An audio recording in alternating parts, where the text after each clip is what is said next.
Alors voilà, dimanche 9 août, audio qui fait suite à celui d'hier. Hier, je n'ai pas eu plus de temps et je ne voulais pas mélanger les deux sujets. Puisque bon, maintenant j'ai un peu pris l'habitude de faire un ou deux audios par an sur le sujet parmi les dizaines que je fais sur d'autres sujets. Et je voulais compléter l'audio d'hier sur l'affaire Grégory par une chose dont je n'ai pas souvent parlé parce que c'était des informations privées dont je ne voulais pas spécialement entrer dans les détails. Mais bon, aujourd'hui, il est peut-être temps d'aborder cette question-là. Beaucoup d'entre vous, pas tout le monde bien sûr, se sont dit, à tort, ils spéculent sur la mère parce que il est, je ne sais pas, anti-femme, misogyne et compagnie, quoi. Bon. Comme je l'ai souvent dit, honnêtement, je ne vois pas ce que j'ai à gagner dans une affaire policière.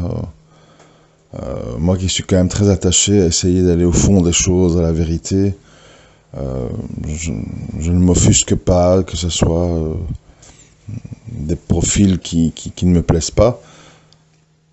Simplement,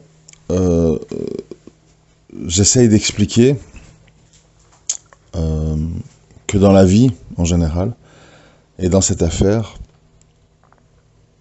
il faut faire attention de ne pas comprendre comment une chose en entraîne une autre et de s'arrêter à des solutions faciles comme beaucoup de gens l'ont fait. Encore hier, j'ai lu dans les commentaires quelqu'un qui a répété exactement la version de la télévision. Et moi, ça a toujours été ma motivation dans ces audios, quel que soit le sujet, sociologique, religieux, policier ou autre, c'est d'amener les gens à aller au-delà des apparences, au-delà des premières impressions, au-delà des paroles, des pensées de la masse. C'est ça qui me motive, c'est ça mon but, puisque beaucoup de gens se demandent quel est ton but. J'aimerais un monde plus profond, j'aimerais un monde plus où la vérité fait moins peur, où on ne se contente pas de répéter ce que le voisin a dit, où on essaye de réfléchir par soi-même sans être spécialement agressif ou vantard ou arrogant. C'est-à-dire qu'on peut être en désaccord entre personnes profondes, mais le faire avec le désir de parvenir à un résultat plutôt que d'avoir raison. Vous voyez ? Beaucoup de gens, ils veulent avoir raison et le résultat ne les intéresse pas. C'est pour ça qu'il y a des gens qui disent « Dès que j'entends des audios d'un tel sur le sujet, je coupe. » Parce qu'en fait, ils ne veulent pas remettre en question leur vision des choses. Moi, je suis totalement ouvert, surtout dans cette affaire Grégory, je suis totalement ouvert. Mais je ne veux pas être embarqué dans des raisonnements de parti pris ou de tabous. Parce que les tabous, les partis pris et les non-dits, c'est ce qui fait que souvent la vérité est cachée. Et donc, pour moi, c'est un problème. Ceci étant dit, on m'a donc souvent demandé oui, mais bon, la mère, pourquoi tu évoques souvent la mère ? Alors, moi, la mère m'a toujours intéressé, pas pour des raisons d'attirance physique, honnêtement non. Elle m'a toujours intéressé parce que je perçois en elle, contrairement à tous les autres protagonistes, je perçois en elle certains points communs avec ma personne. Et comme je me connais, j'arrive à comprendre certains de ces raisonnements qui sont moins compréhensibles des autres personnes. Et alors, de là, avec différents éléments, dont certains que je ne peux pas expliquer en détail, avec certains éléments, j'ai établi, avec le temps, un profil psychologique de Christine Blaise. C'est un profil extrêmement intéressant, très particulier. Et je vais partager ça avec vous aujourd'hui. Parce que c'est vrai que j'ai souvent expliqué ce que je pensais d'elle, ce qu'elle a fait, ce qu'elle a dit, etc. Mais j'ai jamais parlé de sa personne, de qui est-elle, parce que c'est important. Surtout que c'est une personne particulière. Alors, je répète, je m'appuie sur plusieurs éléments. J'ai lu des récits de son enfance, son adolescence, des témoignages, les expertises psychologiques, etc. et d'autres choses, des gens qui l'ont connu, à qui j'ai parlé, etc. Donc, je rassemble plusieurs sources pour dire ce que je vais dire. Donc, Christine est une femme très particulière. D'où l'impact qu'elle a sur pas mal d'hommes dans ce dossier. Et tout le monde le sait, si on est apte à avoir des yeux, elle n'est pas spécialement belle, elle n'est pas spécialement charmante, elle n'est pas spécialement élégante, rien de spécial. Mais il se passe quelque chose. Pourquoi ? Alors, moi j'ai une classification, parce que bon, je fais ça, je fais ce genre de choses, pas que dans le cadre de Christine, je le fais dans d'autres secteurs. Moi j'ai une classification, je classe les êtres humains dans les 4 éléments. C'est-à-dire que pour moi, il y a des êtres humains qui sont terriens, c'est-à-dire des gens très attachés à la terre, à l'organisation, froids, disciplinés, lents, dans le processus de maturation, etc. Puis il y a les gens plus aériens, c'est les gens des idées, les artistes, les gens qui parlent beaucoup, qui font rire, les humoristes, etc., etc. Puis il y a des gens passionnés, on va dire donc tout ce qui est un peu volcanique, feu, etc. Donc des gens dans l'action, énergiques, sportifs, brutaux, spontanés, etc. Puis il y a les gens aquatiques. Les gens aquatiques, ce sont les gens donc dans le silence de la mer, dans les émotions, dans la profondeur, dans l'imagination. Alors, Christine est une personnalité profondément aquatique, très aquatique, trop aquatique. Parce que tout ce qui a l'air bien peut devenir mauvais quand c'est trop. Et dans le cas de Christine, c'est trop. Christine est quelqu'un qui est extrêmement émotionnel au niveau de ses pensées. Elle a elle se raconte beaucoup d'histoires. Elle a beaucoup d'imagination. Ça amène à toute une série de conséquences, en fait. C'est-à-dire que, étant très facilement vexé, perturbé, susceptible, cet excès émotionnel et imaginatif amène à un côté un peu asocial. C'est-à-dire que si son émotivité est touchée, vexée, ça peut amener à un grand désordre cérébral, une grande perturbation. De même avec tout ce qui est jalousie, donc tout ce qui touche à l'émotion dans le sens large. Elle est très vulnérable aux émotions. C'est quelqu'un qui peut partir dans des histoires mentales très loin si ses émotions sont touchées. Les gens qui sont très imaginaires, très émotionnels, c'est pas toujours visible à l'œil, ça se passe dans la tête, sont des gens à la fois fascinants, parce que justement, ils dégagent tout ce côté imagination, émotion. Vous voyez, je ne sais pas, pour ceux qui connaissent l'affaire, Christine, selon le moment, elle semble être chaque fois totalement une autre personne, de même au niveau de son apparence. Elle change beaucoup de coiffure, de couleur de cheveux, sa tête change beaucoup au cours du temps. Si vous suivez, si vous voyez un peu son évolution physique, on a l'impression que c'est pas la même femme en fait. Donc ça veut dire que c'est une personnalité qui est extrêmement mouvante, un petit peu comme dans des courants marins. Et elle passe... Et c'est pour ça que je comprends très bien comment tout l'entourage a été perturbé en fait. Parce que c'est pas courant comme personnalité.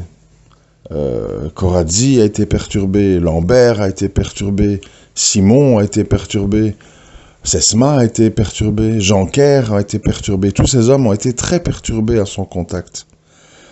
Parce que ce n'est pas le mannequin, blonde, je sais pas quoi, c'est en fait une femme énigmatique. C'est une femme qui a plusieurs femmes en elle, suivant son émotion du moment. On peut être devant la maman éplorée, elle pleure, elle a les yeux rouges, des grosses cernes, etc. Puis on est devant la femme qui s'est complètement ressaisie, qui est limite, arrogante. Puis on est devant une femme silencieuse, qui ne parle plus. Puis on est devant une femme qui, sur certains sujets, devient très bavarde. Puis dans d'autres moments, on la voit très hostile, journaliste, etc. Puis suicidaire, et puis vengeuse, et puis éplorée. Enfin, c'est une personnalité très particulière. Et ça ne m'étonne pas que les gens qui l'ont côtoyé ont été, quelque part, dans une sorte de fascination. Parce que les gens très émotionnels, très imaginatifs, et qui sont comme ça mutables, ça veut dire ils se transforment, vous voyez, physiquement. Ça exerce sur la personne devant, qui est peut-être quelqu'un de très fixe, de très terrien, ou de très routinier, une sorte de fascination. C'est ça, en fait, le secret, quand on dit « mais qu'est-ce qu'elle a fait aux hommes ?» Elle est fascinante. Elle a même fasciné Marguerite Duras, qui est venue de Paris pour écrire sur elle. Les gens ont perçu, ils ont senti qu'on était devant quelqu'un de hors du commun.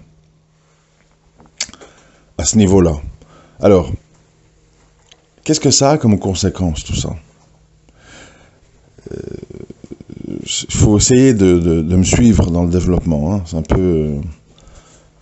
Qu'est-ce que ça a comme conséquence ? Les gens, je suis bien placé parce que je suis dans cette catégorie-là, les gens très aquatiques, très profonds, très imaginatifs, très émotionnels, qui ont comme ça leur cerveau qui les contrôle quelque part, et qui fait qu'ils aiment imaginer toutes sortes de choses. C'est des gens en fait qui sont qui ont des personnalités multiples. C'est pas de la schizophrénie, c'est pas de la folie, c'est juste que il y a des gens dans cette catégorie-là qui peuvent être plusieurs personnes à la fois. Dans le cas de Christine, si je poursuis, c'est quelqu'un qui était très attaché mentalement à son cocon familial, sa quiétude mentale, afin justement de ne pas être submergée d'émotions. Quand elle est au contact du monde et des gens, elle est très vite submergée. Les femmes, les collègues de travail jalouses, les remarques, les regards. En plus, elle imagine que fait mon mari au travail, il y a une nouvelle secrétaire. Bon, tout ça, à cette époque-là, ça tournait dans sa tête. Et elle a dû beaucoup souffrir d'être submergée par ses émotions. et de n'être pas du tout adaptée pour le monde du travail, avec les collègues, les ragots, les calomnies, les manipulations qu'on peut trouver au travail. Elle avait vraiment le désir d'être une femme au foyer, de vivre dans sa tête, dans son monde, dans sa bulle. C'était ça, son désir profond. Et puis, comme je l'ai déjà dit dans d'autres audios, pour des questions de crédit, de pavillon, d'argent, Christine a travaillé avec son mari. Dans le sens que chacun allait à son travail, mais elle a travaillé comme son mari. Et c'est une situation qui a dû, selon ma vision de sa psychologie, qui a dû beaucoup la perturber. Le fait de devoir courir, de côtoyer des gens, de rentrer chez elle, d'être en retard dans son ménage. Parce que les gens aussi qui sont dans leur tête, qui sont très imaginatifs, ils ont beaucoup de mal avec les choses terrestres. Les horaires, les repassages, ranger, nettoyer. C'est pas leur nature. C'est pas leur truc. C'est plutôt le truc des gens organiques, terriens, qui sont très disciplinés et qui vont aller jusque dans les moindres recoins. Ils vont surveiller la cuisine pendant qu'ils nettoient le salon. Pour les gens plus émotionnels qui vivent dans leur tête, c'est une espèce de côté pénible. Donc, à mon avis, Christine était quelqu'un, à cette époque-là, qui devait être dans un espèce de désordre émotionnel. Il y avait des soucis dans le couple, dont on n'en parle plus trop, parce que, voilà, c'est pas le moment. À l'époque, on va pas commencer à déballer le sale linge en pleine enquête policière. Il y avait des problèmes dans le couple, certains désaccords. Christine avait le désir de quitter la région, s'installer dans le sud, et de faire sa vie et sa petite famille. De nouveau, il faut comprendre, quand tu veux te construire un cocon familial, mais que la famille de ton mari est très présente, très envahissante. Tous les dimanches, il fallait aller au dîner familial, il se faisait inviter, il devait inviter, bon. Et ces gens ne lui plaisaient pas, elle n'aimait pas leur compagnie. Donc elle a subi le travail, le petit à s'occuper, qui n'était pas toujours facile, ça aussi on n'en parle pas. Grégory n'était pas un enfant facile.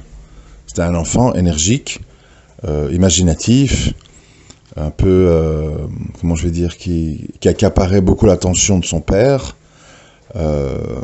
qui était parfois un peu, voilà, comme nous tous, nous avons dans nos enfants, des enfants plus faciles que d'autres, et d'autres plus difficiles.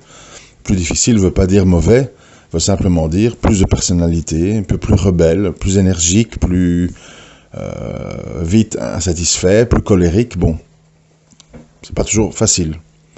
Donc elle devait gérer le travail, l'enfant, les désaccords de couple, le sentiment en même temps de solitude, mais en même temps de non-éloignement de la famille de Jean-Marie Villemain, etc., etc. Et je répète, très important, pendant 15 jours, Grégory n'était pas là. Il était chez sa mère à Bruyères. Il était malade et il venait de revenir. Donc pour moi, c'est un passage très important sur lequel les gens ne s'attardent pas beaucoup, malheureusement. C'est que, pour une fois, depuis 4 ans, puisque Grégory est né en 80, pour une fois depuis 4 ans, en fait, elle est seule avec elle-même. Jean-Marie est au travail, le petit est à Bruyères. Elle réfléchit. Et quelqu'un d'imaginatif qui réfléchit et d'émotionnel, c'est une arme à double tranchant. C'est d'ailleurs pour ça que beaucoup de gens n'aiment pas réfléchir. Ah, moi je me casse pas la tête. Vous voyez ? Les gens en fait rentrent dans un cycle. Je bouffe, je travaille, je paye mon crédit. Le dimanche, je vais jouer à la pétanque. Bon, vous voyez, les gens rentrent dans un cycle. On les rassure. Et ils disent, bah, quand vous leur parlez d'un sujet, ils disent, ah, je ne sais pas. N'importe quoi, hein. Ça peut être, que se passe-t-il après la mort? Pourquoi sommes-nous là? Que s'est-elle passé dans le monde? Telle guerre, c'est pourquoi? Ah, ça, je ne sais pas. Ah, ben, ça, je ne sais pas. Les gens disent que... Ah, ben, on verra. Hein. On va pas se casser la tête avec ce qu'il y a après la mort. Vous voyez, c'est ce genre-là, en fait. Les gens, en général, s'empêchent de penser, s'empêchent d'imaginer, et donc ils rentrent dans une spirale, une sorte de boucle temporelle, dans laquelle chaque jour se répète et se ressemble. Puis il y a des gens, en fait, auxquels j'appartiens, qui sont des gens qui ne savent pas faire ça. Leur cerveau les en empêche. Et leur cerveau réfléchit.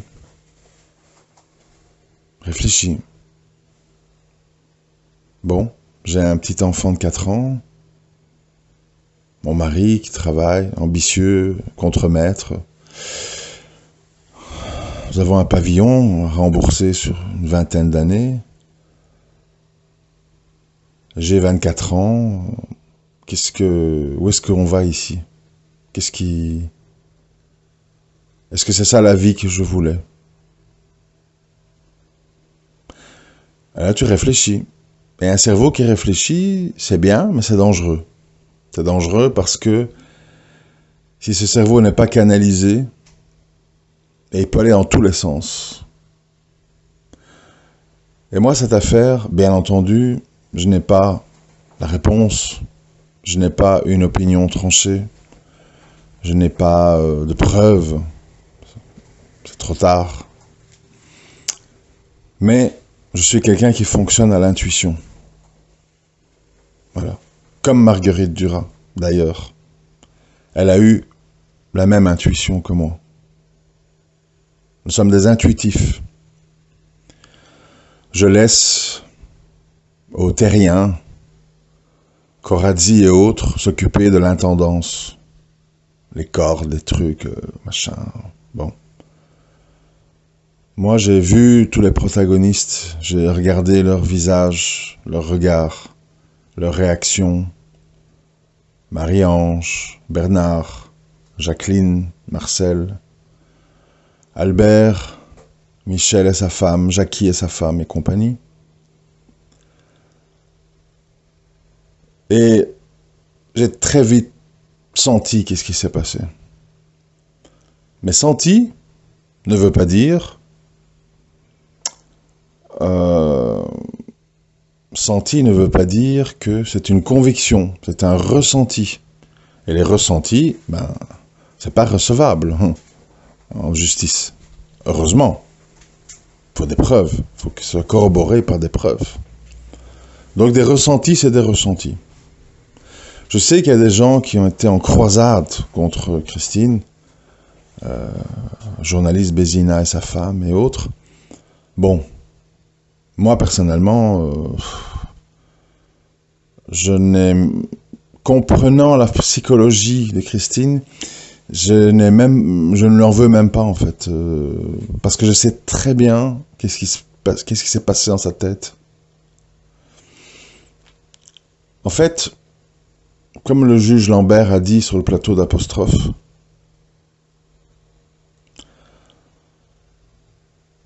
cette histoire est un flash de folie qui a été très bref, mais aux conséquences très lourdes. Ce n'est pas... Et comprenez ce que... Vous allez comprendre pourquoi je dis ça. Il faut bien suivre. C'est très très important. Comprenez que ce crime n'est pas l'œuvre de quelqu'un d'organisé et de froid, de cruel et de haineux. Pas du tout. On veut nous dire ça, mais c'est pas du tout le cas. Quelqu'un de cruel, d'organisé, de discipliné, autrement dit terrien ou un peu volcanique, aurait fait tout à fait autrement. Soit il aurait agressé Christine la nuit, elle était souvent seule, et kidnapper l'enfant et partir en forêt, après l'avoir assommé, violé ou tué.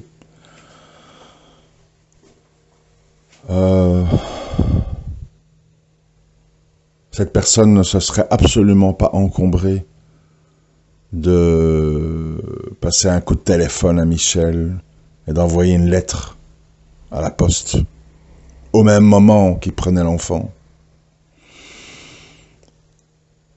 C'est impossible en fait que la personne aussi soit rendue près de Docelles, jeter un corps en plein jour, alors qu'il pouvait très bien cacher l'enfant dans une petite rue, petit chemin de forêt, et revenir plus tard, le jeter à l'eau, si le but était vraiment de le mettre dans l'eau. Bon. Donc il faut écarter, selon moi, il faut écarter la piste de la vengeance, de la haine, du corbeau organisé, froid. Ça n'a pas de sens.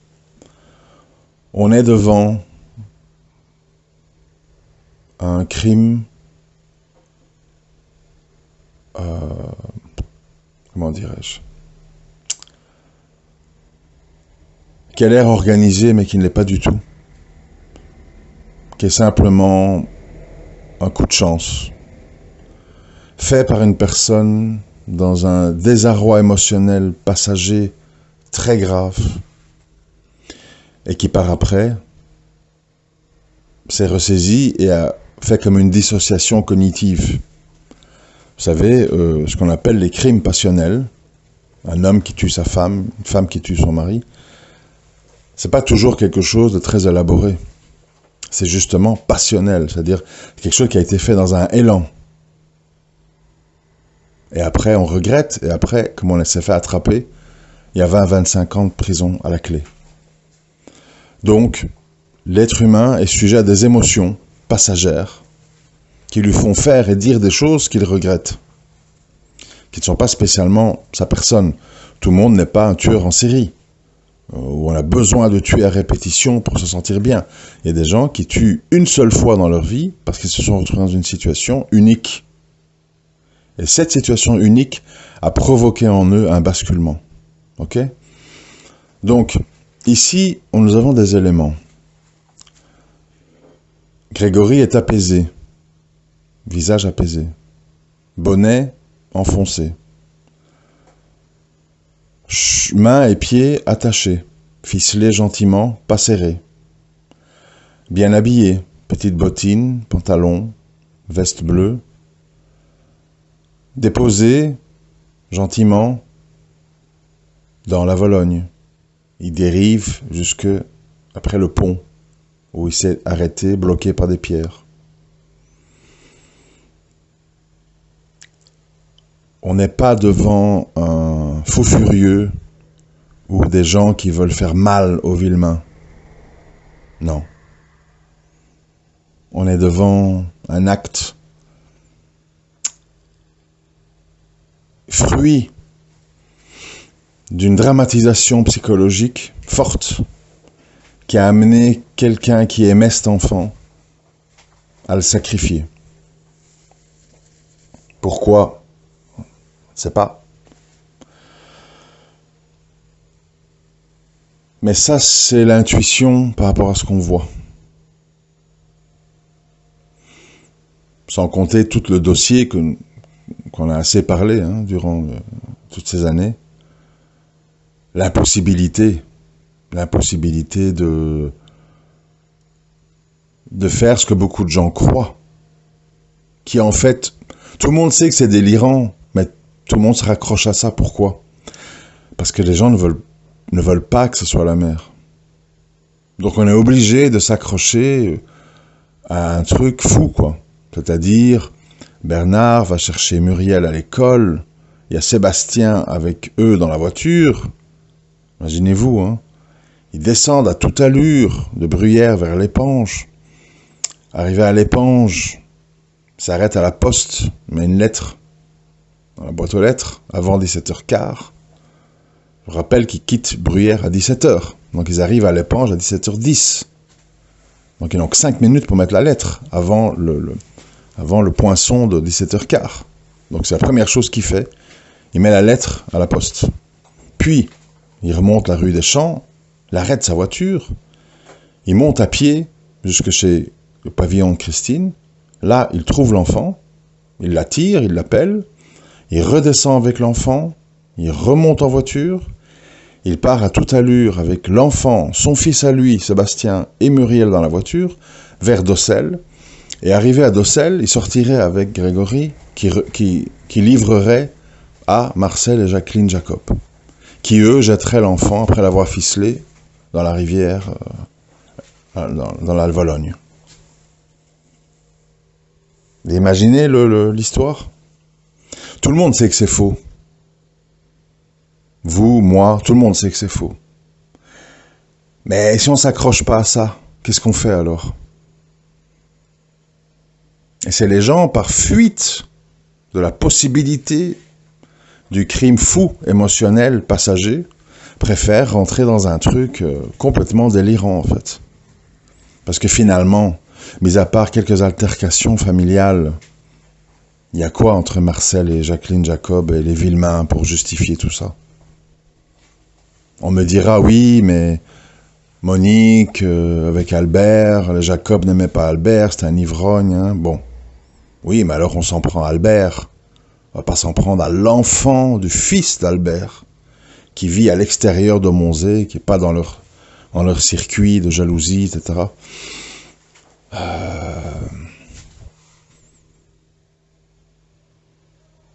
Beaucoup de gens pensent que c'est un crime de jalousie. Oui, le chef, Jean-Marie, fait de l'argent, il a un pavillon, il a un divan en cuir. C'est pas du tout le crime de quelqu'un de haineux, de jaloux. C'est le crime de quelqu'un qui est désespéré et qui sacrifie son enfant de désespoir. Maintenant, nous ne sommes pas dans le secret. Et ce désespoir a été nourri par beaucoup d'avertissements. Christine, elle a averti plusieurs fois. On ne l'a pas écouté. On vient la nuit chez nous, on a cassé la porte, on a tambouriné, on a harcelé par un corbeau, j'ai peur, j'en peux plus. Elle a essayé de dire et de faire comprendre que la vie devenait impossible là-bas, que ça faisait peur. Dîner choucroute avec Jackie et machin. Tout un récit détaillé de ce qui s'était passé. Elle essayait de montrer que dans la famille, il y avait des gens contre eux, qui leur voulaient du mal. Et Jean-Marie n'a pas tenu compte de ces avertissements, répétés pendant plusieurs années. Et à un moment donné, c'est le désespoir. Et ça, c'est le problème des gens imaginatifs, profonds et émotifs, c'est que cette émotion peut être une source d'apaisement, d'amour, de douceur, mais aussi quelque chose qui nourrit le désespoir et la dramatisation. Et c'est comme ça que nous voyons des gens autour de nous qui font des choses déraisonnables. Pas parce qu'ils sont toujours méchants, mais parce qu'ils sont submergés d'émotions. Le fait d'être submergé d'émotions fait faire à l'homme les meilleures et les pires choses. Ça peut te faire écrire un livre merveilleux, très profond, etc., avec plein d'histoires qui te font voyager, d'où les gens aiment bien acheter des romans. C'est des belles histoires, écrites par des gens avec beaucoup d'imagination.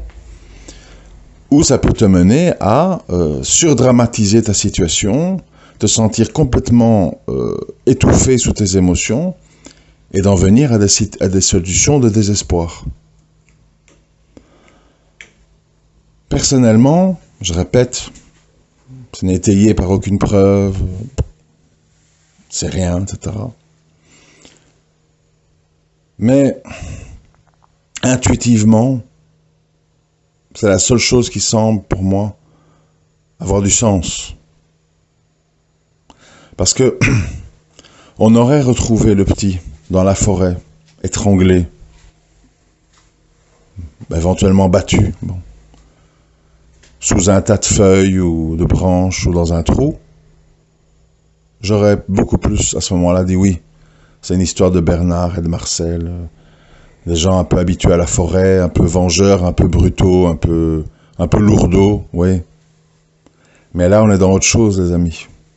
On est dans un corps bien habillé, ficelé, gentiment, calmement, apaisé, dans l'eau, à la vue de tous.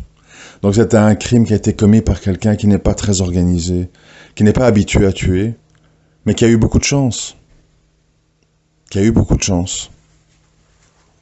Ce qui est grave, par contre, je suis obligé de le dire, c'est que tout ça a eu une deuxième conséquence malheureuse, c'est qu'on s'est retrouvé avec une famille endeuillée, parce que, comme je l'ai écrit, Jean-Marie, apparemment, était un gars qui allait et venait dans tous ces endroits armé d'une carabine. On en parle quand il va chez les Jacquel, on en parle quand il va au tribunal, on en parle quand il va au monument aux morts pour tuer Bernard, et puis on en reparle quand il va vraiment tuer Bernard. Et on se retrouve avec un père de famille qui a été abattu, une veuve, un orphelin. Là, ça commence à faire beaucoup. Malheureusement, dans la vie, quand on est embarqué dans des mensonges, bien souvent, on ne sait plus en sortir. Et on perd le contrôle, et tout va trop loin. C'est ce qui s'est passé. D'où le danger des mensonges. On sait où ça commence, on ne sait pas où ça finit. Parce qu'après, ça implique trop de choses de dire la vérité. Trop. Et quand on a fait comme ça quelque chose de déraisonnable, après on dit « Quoi, j'ai fait ça, j'ai dit ça, c'est pas possible ». On a été pris comme dans une ivresse imaginative qui amène à faire des choses qu'on regrette, mais dont on ne sait plus faire marche arrière. Et donc, on est obligé de jouer le jeu et de continuer à s'enfoncer dans le mensonge. Selon moi, et je peux me tromper, c'est plus ou moins ce qui s'est passé. Les détails, c'est pas mon rayon en fait. Je laisse ça aux gens, aux fourmis, aux terriens qui vont commencer à chercher les preuves. Mon intuition, c'est ça. Et est-ce que c'est un monstre? Non. Est-ce que c'est une mauvaise personne? Non. Est-ce que c'est quelqu'un qui, après, quand elle a refait sa vie dans le sud de Paris, et qu'elle a eu 3 autres enfants, a fait semblant? Non. Elle est revenue à la raison, tout simplement. Elle a retrouvé une vie qui lui correspond. Voilà, sud de Paris, des enfants. Je sais pas, la famille de mon mari sur le dos. Je suis calme, je suis bien. Je prends le RER pour aller à mon boulot. Rive gauche à Paris. Je vais bien, tout va bien. Plus du tout la fille d'avant. Parce qu'elle est dans un autre contexte. Il y a des gens, ça dépend du contexte. Dans le contexte de l'éponge, avec le crédit, le pavillon, l'enfant petit, le mari exigeant, les collègues de travail et d'autres choses qu'on ne sait pas. Moi, c'est elle qui a dit à la nounou, hein, tu ne sais pas ce que je vis depuis 5 ans, etc.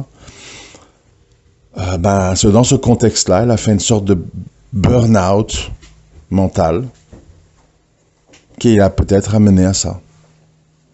Et toute autre solution ne tient pas la route selon moi. Et les Muriel, et les Bernard, et les Marcel, les trucs. Que tous ces gens aient participé au Corbeau, que Jacqueline ait écrit des lettres, c'est très possible. C'est très possible. Mais pour le reste, un meurtre d'enfant, de cette façon-là, je n'adhère à aucune autre thèse, intuitivement. Après, on n'applique pas des décisions de justice avec l'intuition, mais avec des preuves, des certitudes et des ADN. Et donc, voilà. D'où le juge Lambert qui dit « Je crois que cette affaire n'appartient pas à la justice des hommes. C'est un acte de folie qui ne mérite pas d'être jugé. » Je pense que lui avait compris ce que j'avais compris. Malheureusement, il s'est suicidé. Ça, c'est très dommage. Mais bon, chacun réagit à sa façon. Je vous remercie de m'avoir écouté.